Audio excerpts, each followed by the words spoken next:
Assalamualaikum warahmatullahi wabarakatuh. Alhamdulillah. Alhamdulillahilladzi ja'ala syahra Ramadan syahrul Qur'an.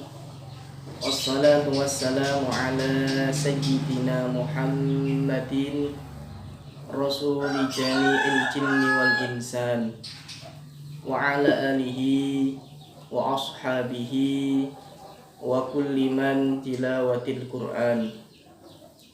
Rabbi syrah li sadri wa yassir li amri wahlul 'uqdatam min lisani yafqahu qawli, amma ba'd.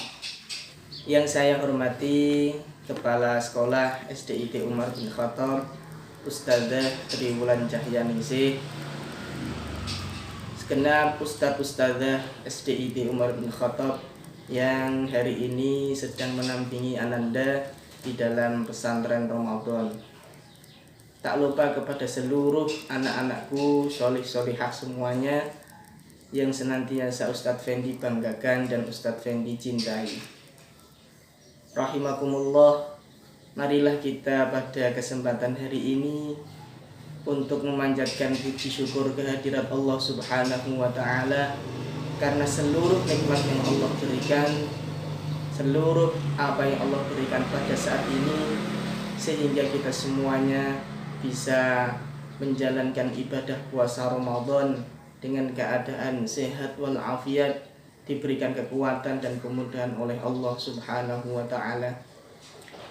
Kita semuanya berdoa semoga seluruh apa yang kita dapatkan hari ini selalu ditambah dan selalu dilanggengkan oleh Allah Subhanahu wa Ta'ala. Amin, amin, Allahumma amin. Salawat serta salam selalu kita haturkan kepada baginda Rasul junjungan kita Nabiullah Muhammad sallallahu alaihi wasallam, karena beliaulah satu-satunya nabi, satu-satunya rasul yang kelak di yaumil qiyamah yang selalu kita damba-dambakan syafaatnya. Semoga dengan kita membaca sholawat Allahumma sholli wa sallim wa barik ala sayyidina Muhammad wa ala ali sayyidina Muhammad, semoga kita semuanya dan seluruh anggota keluarga kita selalu diakui oleh beliau Rasulullah Muhammad sallallahu alaihi wasallam sebagai umat beliau, sehingga akhirnya kita semuanya bisa mendapatkan syafaatul uzma. Amin, amin, Allahumma amin. Nah, anak-anak semuanya, pada kesempatan hari ini Ustadz Fendi disuruh untuk memberikan materi tentang kiat-kiat menghafal Al-Quran dan bagaimana metode-metode untuk bisa menjaga hafalan Al-Quran.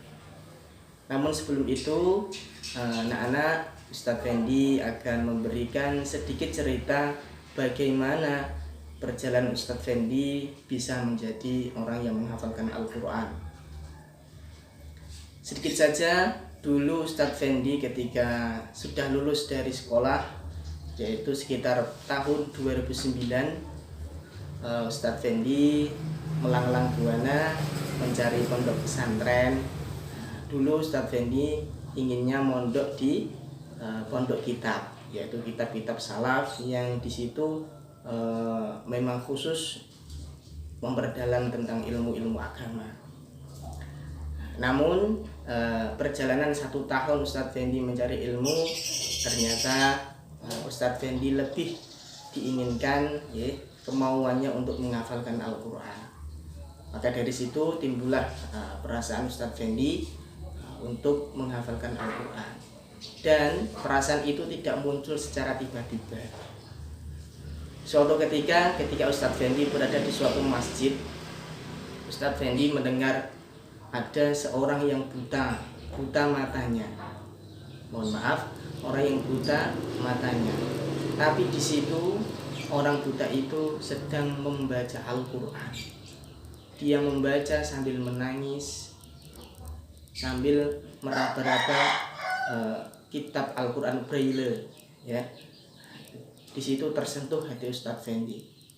Di situ Ustadz Fendi merasakan bahwa betapa hinanya diri saya, bahwa saya yang diberikan oleh Allah mata yang sempurna bisa melihat, mata yang bisa melihat keindahan-keindahan semuanya, tapi tidak saya gunakan untuk menghafalkan Al-Quran. Betapa ruginya saya dan betapa bodohnya saya. Di situ Ustadz Fendi mendekati orang yang buta tadi. Ustadz Fendi berkata, "Mas, kenapa kok jenengan bisa menghafalkan Al-Quran dengan semua keterbatasan Anda sekarang ini?" Orang tadi mengatakan, "Biarlah saya buta di dunia ini, tapi saya tidak akan mau buta di akhirat kelak." Masya Allah, kata-kata itu sangat-sangat menyentuh Ustadz Fendi. Bagaimana tidak? Karena secara tidak langsung beliau telah menyindir saya. Kenapa engkau yang diberikan Allah mata yang sangat-sangat bisa melihat dengan jelas, tapi tidak engkau gunakan untuk melihat Al-Quran? Betapa ruginya dirimu. Masya Allah. Berangkat dari situ, Ustadz Fendi lalu mencari guru. Awal mula Ustadz Fendi mondok di pondok pesantren Darul Furqon Janggalan, Kudus, yang bertempat di sebelah selatan Masjid Menara Kudus. Di situ Ustadz Fendi mulai membaca Al-Quran huruf demi huruf. Lalu Ustadz Fendi lulus dari Darul Furqon, pindah lagi ke Raudatul Mardiyah, juga di Kudus juga, yaitu bertempat di Sunggingan.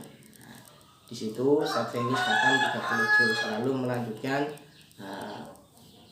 studi atau belajar Al-Quran lagi di pondok pesantren Yambu'ul Quran. Anak-anak dulu Pak Fendi ketika mulai belajar Al-Quran, Pak Fendi tidak serta-merta langsung banyak hafalannya, tidak, tapi bertahap. Dahulu ketika awal mula masuk pesantren, hal pertama kali yang ditekankan oleh pondok pesantren adalah tentang makharijul hurufnya. 1 tahun itu Pak Fendi baru menghafalkan atau mengaji juz 30 saja, 1 tahun. Bahkan Pak Fendi sendiri mengaji surat Al-Fatihah itu selama 1 bulan lamanya. Jadi 1 minggu itu disuruh untuk melafalkan ta'awudz saja selama 1 jam sampai 7 hari. 1 jam disuruh membaca ta'awudz saja. A'udzu billahi minasyaitonir rajim. Itu diulang sampai 1 jam.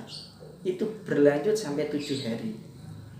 Bayangkan betapa beratnya dulu ketika mengaji makhraj. Karena seorang santri tidak diperbolehkan mengaji kepada gurunya terlebih dahulu ketika makhrajnya belum sempurna. Maka anak-anak, Pak Fendi menyemangati kalian, jangan pernah berputus asa dan jangan pernah lelah untuk belajar, apalagi belajar masalah Al-Quran, karena itu sangat-sangat penting sekali. Lalu setelah Pak Fendi mengaji 1 tahun bisa khatam atau bisa selesai juz 30, Ustadz Fendi baru menghafalkan mulai juz 1 sampai juz 29.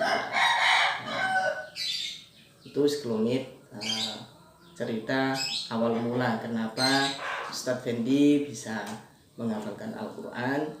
Itu faktor utamanya, yaitu 1, karena Pak Fendi dahulu tersentuh hatinya melihat orang yang buta bisa membaca Al-Quran, bahkan dia itu hafal Al-Quran.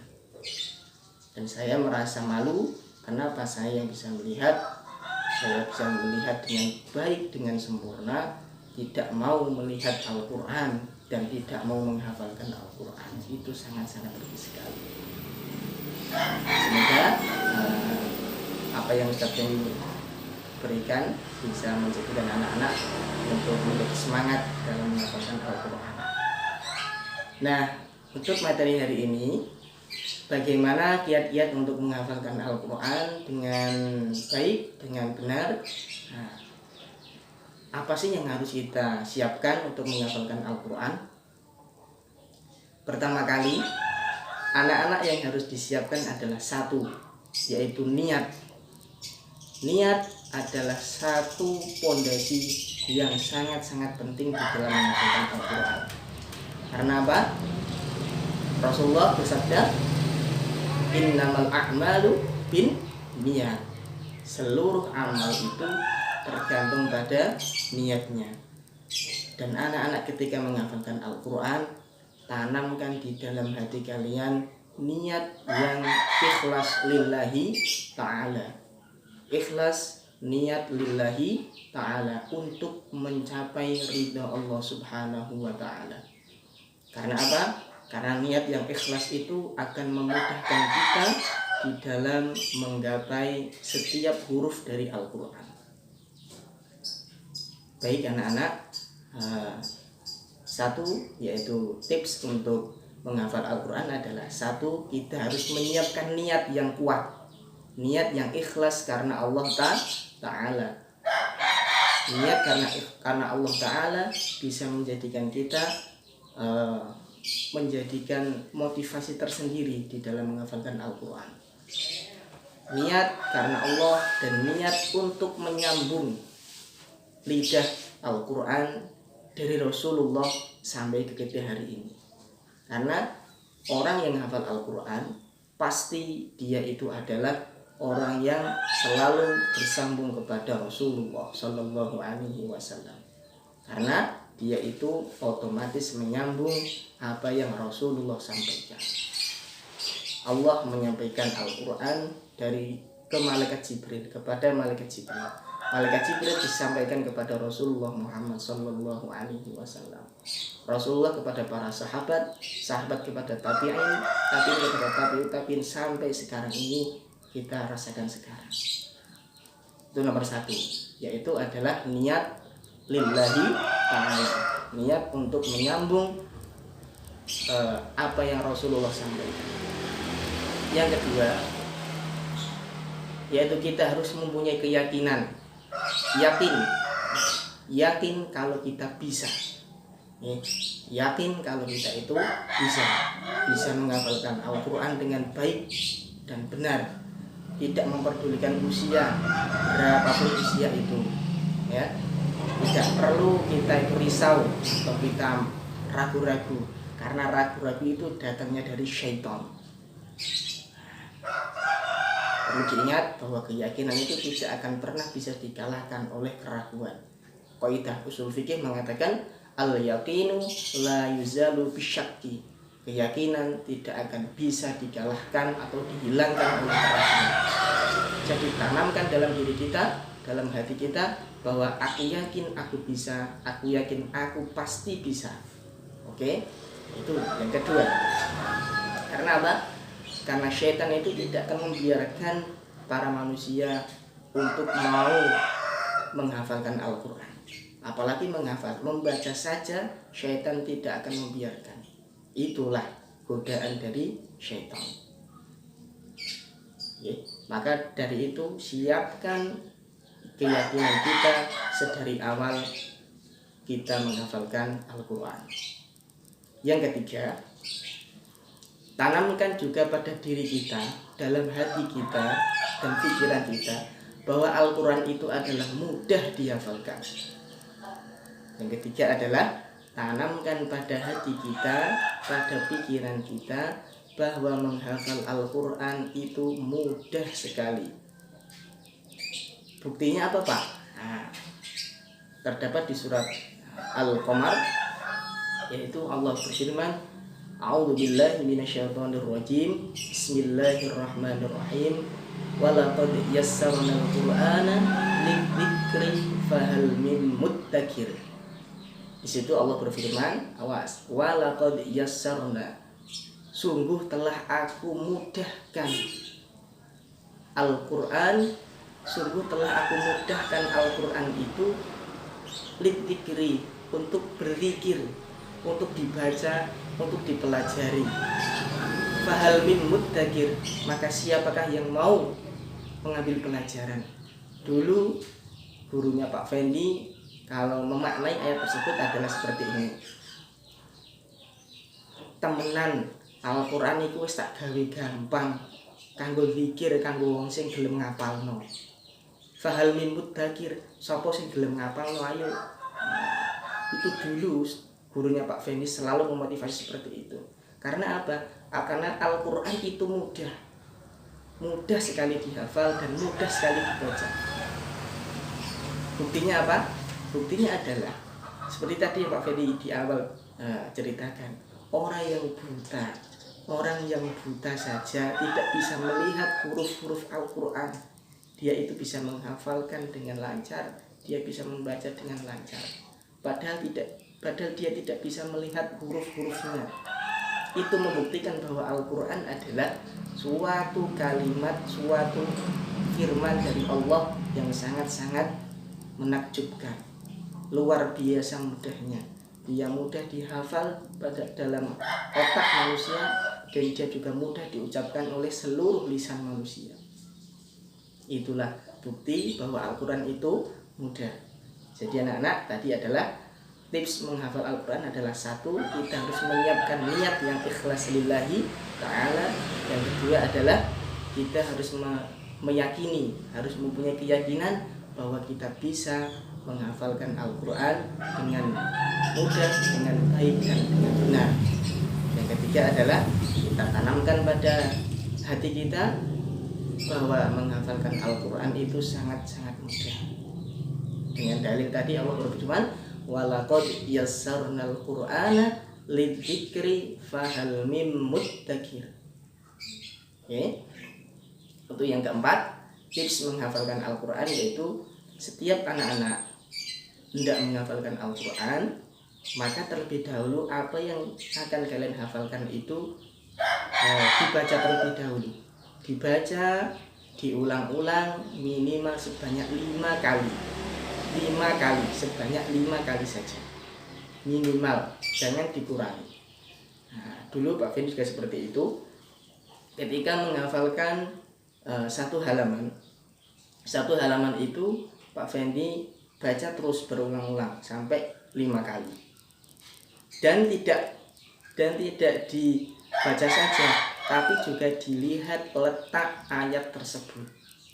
Ayat yang atas itu bunyinya seperti apa, letaknya di mana, yang bawah ayat itu letaknya di mana, bunyinya apa, dan juga letak yang paling bawah juga apa. Di situ jika anak-anak mau mengulang-ulang membacanya minimal 5 kali saja. Dulu Pak Fendi mengulangnya itu minimal 17 kali. Dibaca saja satu halaman itu Pak Fendi baca minimal 17 kali. Kenapa kok 17 Pak? Karena apa? Rahasianya adalah satu, biar lisan kita itu semakin fasih di dalam membacanya. Karena apa? Satu hari satu malam itu kita semuanya minimal membaca suratul Fatihah sebanyak 17 kali, yaitu pada 17 rakaat sholat maktubah. Pernahkah anak-anak itu tidak bisa atau tidak lancar di dalam membaca surat Al-Fatihah? Bahkan apakah anak-anak itu lupa di dalam membaca Al-Fatihah? Tentunya tidak. Pak Fendi yakin semuanya pasti bisa. Itu menunjukkan bahwa Allah ingin menunjukkan kepada kita, kalau kamu ingin tidak cepat lupa, maka ulangi setiap hafalan Al-Qur'anmu sebanyak minimal 17 kali. Maksimal berapa? Tidak terhingga. Itu yang tips yang keempat. Untuk yang tips yang kelima, ketika kita sudah mulai menghafalkan hafalan satu persatu, satu halaman sudah kita hafalkan, maka jangan kita menambah dulu. Sebelum hafalan baru kita itu, kita murojaah sebanyak tadi minimal 5 kali dulu. Minimal 5 kali. Tadi kan kita yang keempat adalah kita itu disuruh untuk membaca saja satu halaman itu, atau berapa ayat, 3 baris atau 5 baris, Kita ulangi sebanyak 5 kali.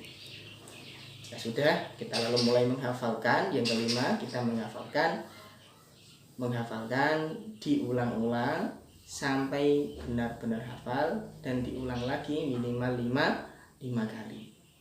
Ya, itu insya Allah bisa menambah hafalan-hafalan kita, karena di situ ada sirriyah atau rahasia yang sangat besar, yaitu ketika anak-anak mau mengulang-ulang hafalannya, mengulang-ulang bacaannya, satu, kita bisa semakin hafal dan semakin kuat hafalan kita. Yang kedua, tentunya pahala kita semakin banyak, karena membaca satu huruf saja dari Al-Quran itu pahalanya sama dengan 10 kebaikan. Apalagi di bulan Ramadan ini, 10 kebaikan atau ya minimal dikalikan 100 kali. Wallahu a'lam. Hanya Allah yang tahu lipatan pahala yang telah Allah berikan kepada kita. Nah, ini anak-anak, 5 tips dari Ustadz Fendi, semoga bisa bermanfaat ya.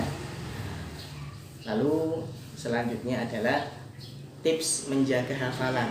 Yang pertama tadi adalah tips bagaimana menghafal Al-Quran dan apa yang harus disiapkan ketika menghafalkan Al-Quran.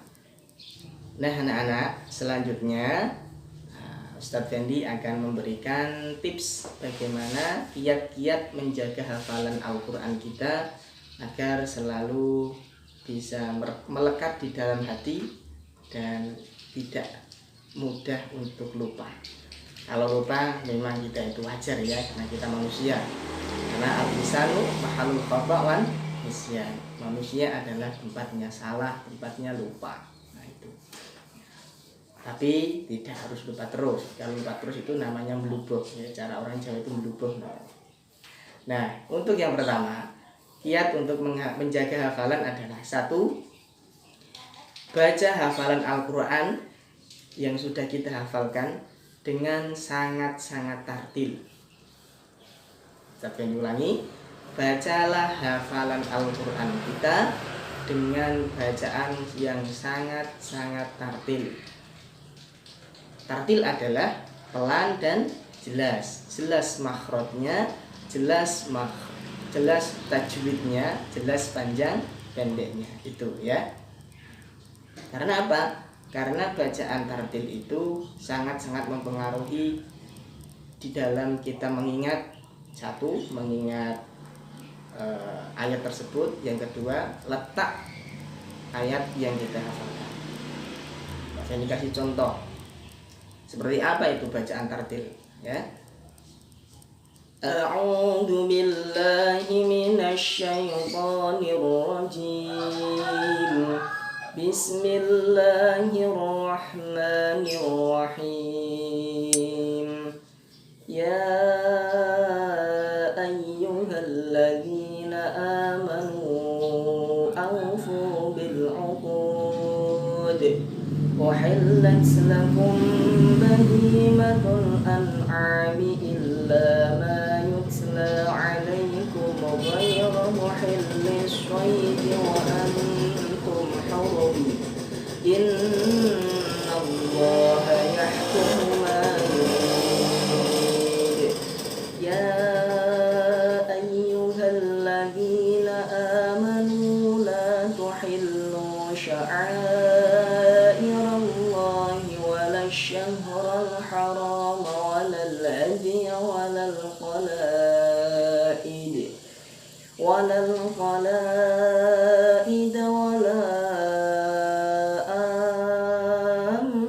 aminal baital haram yabtaghuna fadlan min rabbihim wa ridwana.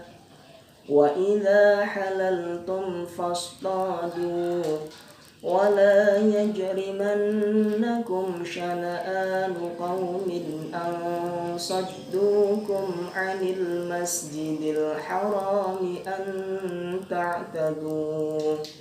Wa ta'āwanū 'alal birri wattaqwā wa lā ta'āwanū 'alal itsmi wal 'udwān. wattaqullah innallaha syadidul iqab. Nah, itu sekedar contoh ketika kita membaca Al-Quran, membaca hafalan kita dengan sangat tartil, dengan pelan dan juga dengan jelas makharijul hurufnya, jelas panjang pendeknya, dan juga jelas itu yang pertama. Manfaatnya kita membaca dengan tartil adalah bisa membantu hafalan kita untuk tidak cepat lupa. Itu yang pertama. Yang kedua, murojaah hafalan baru, ya.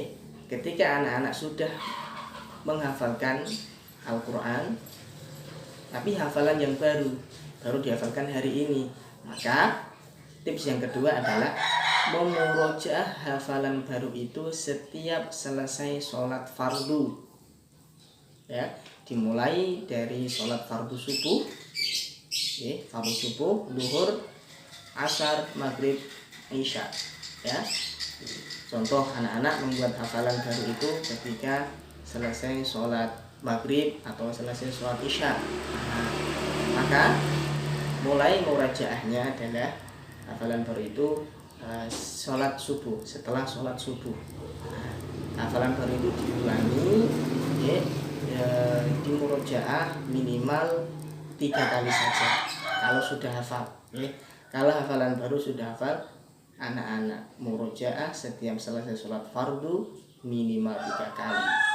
Itu tips yang ketiga. Mohon maaf, tips yang kedua, ya. Untuk tips yang ketiga, yaitu murojaah hafalan lama atau hafalan yang sudah kita hafalkan. Contoh, anak-anak sudah menghafalkan juz 30 dan hafalan baru adalah juz 29. Maka tadi tips yang kedua, juz 29 yang hafalan baru dimurojaah setiap selesai sholat fardu. Untuk hafalan yang lama atau hafalan juz 30 tadi, contoh dari juz 30, maka kita murojaahnya dibagi 3 atau dibagi 4. Contoh, 1 juz itu sekitar ada 10 lembar. 10 lembar, maka kita bagi 4. Kita bagi 4, yaitu kita bagi waktu pagi, siang, sore, dan malam. Kita bagi 4 bagian. 1 juz itu kita murojaah pada pagi 1/4 juz. 1/4 juz yang pertama. Yang kedua siang kita membaca 1/4 juz yang kedua. Yang ketiga atau waktu sore kita murojaah 1/4 juz yang ketiga. Yang terakhir di malam kita murojaah 1/4 juz yang keempat. Nah, itu setiap harinya seperti itu. Kalau Pak Fendi sendiri 30 juz Pak Fendi putar selama 5 hari. Jadi 1 hari Pak Fendi murojaah sekitar 6 juz, minimal itu 6 juz. Nah, nanti dimulai dari hari Sabtu, Ahad, Senin, Selasa, Rabu. Rabu sudah bisa khatam 6 juz, jadi 5 hari sudah khatam. Atau kalau terlalu keberatan, biasanya Pak Fendi itu ya 1 hari tak buat minimal 5 juz juga. Kalau keadaan sangat-sangat tidak memungkinkan untuk murojaah 6 juz, maka Pak Fendi biasanya 5 juz. Setiap hari 1 hari itu 5 juz. Dimulai dari hari Sabtu, jadwal Pak Fendi murojaah juz 1 sampai juz 5. Hari Ahad juz 6 sampai juz 10. Hari Senin juz 11 sampai 15. Hari Selasa 16 sampai 20. Hari Rabu juz 21 sampai 25. Hari Kamis 26 sampai 30. Malam Jumat bisa khataman, dan hari Jumatnya libur untuk menghafal atau murojaah, tapi diganti membaca sholawat. Karena Rasulullah bersabda, waktu kalian yang paling bagus untuk bersolawat kepadaku adalah hari hari Jumat. Oke. Nah, itu sedikit tips dari Pak Fendi. Untuk anak-anak yang sudah mempunyai hafalan juz 30, juz 29, seperti tadi, hafalan kalian dibagi menjadi 4 bagian. Ya, bagian pertama, bagian kedua, bagian ketiga, dan bagian keempat. Ya. Itu tips yang ketiga. Tips yang keempat, setelah kita selesai murojaah, setiap selesai murojaah hafalan Al-Quran, kita berdoa sama Allah. Berdoanya bagaimana, Pak? Saat Fendi kasih contoh. Biasanya Pak Fendi berdoa seperti ini.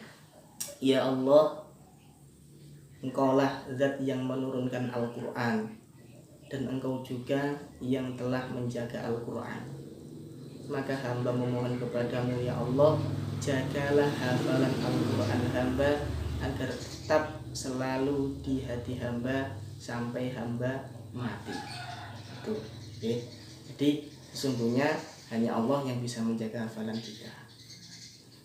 Makanya kita meminta sama Allah, meminta bantuan Allah untuk selalu menjaga hafalan Al-Quran kita agar selalu di hati dan tidak akan pernah lupa. Itu. Okay. Sekian anak-anak, beberapa tips dari Pak Fendi. Memulai dari kesimpulannya adalah tadi tips untuk menghafal Al-Quran. 1. Persiapkan niat yang ikhlas lillahi ta'ala, niat untuk menyambung lidah dari Rasulullah Sallallahu Alaihi Wasallam. Karena orang yang menghafal Al-Quran adalah orang yang selalu terhubung dengan Rasulullah, dan sedangkan Rasulullah selalu terhubung dengan Allah Subhanahu wa Ta'ala. Itu 1. Yang kedua, kita harus mempunyai keyakinan bahwa kita bisa menghafalkan Al-Quran.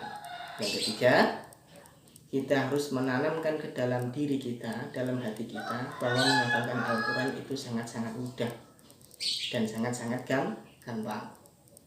Yang keempat, kita sebelum menghafalkan, membaca dengan melihat mushaf, membaca dengan melihat mushaf ayat yang akan kita hafalkan, minimal diulang sebanyak 5 kali. Tips yang kelima, kita menghafalkan tanpa melihat mushaf. Oke. Ketika sudah hafal, kita ulangi minimal sebanyak 5 kali. Maksimalnya tidak terhingga, sekuat anak-anak semuanya. Itu 5 tips untuk menghafalkan Al-Quran. Untuk tips menjaga Al-Quran tadi ada berapa? Ada 4. 1. Kita harus murojaah hafalan Al-Quran kita dengan sangat-sangat tartil. Tartil adalah pelan dan jelas. Jelas makharijul hurufnya dan jelas panjang pendeknya serta jelas dengungnya. Yang kedua, murojaah hafalan baru setiap selesai sholat fardu. Contoh, hari ini kita murojaah atau kita membuat hafalan surat Al-Mulk juz 29 ayat 1 sampai ayat 13 misalnya. Maka kita ketika sudah hafal, kita ulangi hafalan kita tersebut setiap selesai sholat fardu. Itu ya. Tips yang kedua. Tips yang ketiga, murojaah hafalan yang lama atau murojaah hafalan yang sudah kita hafalkan sebelum hafalan yang baru, kita bagi menjadi 4 bagian. Contoh, sebagian anak-anak sudah ada yang hafal juz 30, maka juz 30 itu dibagi menjadi 4 bagian. Bagian pertama, kedua, ketiga, dan keempat dibagi menjadi pagi, siang, sore, malam.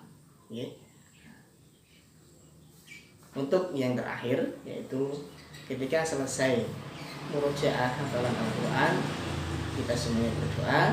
Berdoanya secara bahasa Indonesia saja yang mudah kita pahami, yaitu berdoa, ya Allah, Engkaulah zat yang menurunkan Al-Quran dan Engkau juga zat yang menjaga Al-Quran. Maka hamba memohon kepadamu ya Allah, jagalah Al-Quran, jagalah hafalan Al-Quran hamba agar selalu di hati hamba dan tidak mudah lupa. Itu saja ya. Berdoa dengan yakin dan meminta sama Allah, pasti kalian diberi kemudahan ya, insya Allah. Sekian anak-anak dari Ustadz Fendi. Semoga apa yang Ustadz Fendi sampaikan pada hari ini ada manfaatnya, dan semoga kita semuanya diberikan kemudahan oleh Allah Subhanahu wa Ta'ala di dalam menghafalkan Al-Quran, sehingga kita semuanya kelak bisa naik ke derajat yang tinggi, surga kita juga tinggi karena sebab hafalan Al-Quran kita. Amin amin Allahumma amin. Sekian, wassalamualaikum warahmatullahi wabarakatuh.